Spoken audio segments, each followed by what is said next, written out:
दोस्तों ये हमारे सजील जमान साहब हैं इस्लामाबाद से। ये मेल पे हमने ब्लैक कलर का निशान लगाया है। ये इसको गिफ्ट दिया है, एक्टिव एंड हेल्दी। इनको देखिए अंगोरा हैं, इसके बाल ट्रिम करने वाले हैं। इसके हमने ट्रिम नहीं की, रोड़े बने हुए, बेहतरीन क्वालिटी है। फ्री अंगोरा हैं, सिर्फ कार्गो के पैसे दिए जाते हैं। ये गिलगित बल्तिस्तान से मंगवाए, 3000 हमारे फार्म तक कार्गो आया।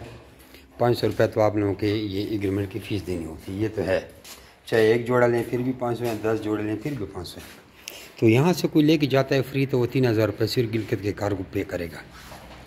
तो मंगवाना चाहते हैं तो फिर 500 और बढ़ जाएंगे, और इसके अलावा पूरे पाकिस्तान में जिधर भी मंगवाए तो 1000 बढ़ जाती है।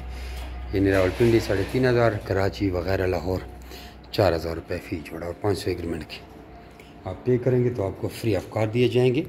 और इसके वूल का कॉन्ट्रैक्ट होगा, 1 लाख रुपए का 10 किलो वूल आपसे ख़रीदा जाएगा, और इसके बच्चे भी आपसे ख़रीदे जाएंगे। बच्चे 1/8 एग्रीमेंट में 500 का जोड़ लिया जाता है, लेकिन बच्चे आउटसाइड पे आप सेल कर सकते हैं। जो मेरा bird farm company Pakistan government से मंजूर शुदा पाकिस्तान की वो वाहिद रजिस्टर्ड कंपनी है जो आपको खरगोश देकर उनके बच्चे और वूल 25 साल तक वापस खरीदने का एग्रीमेंट करती है। अपना नाम और शर्त में व्हाट्सएप पर क्या आपको सारी मालूमात दे देंगे।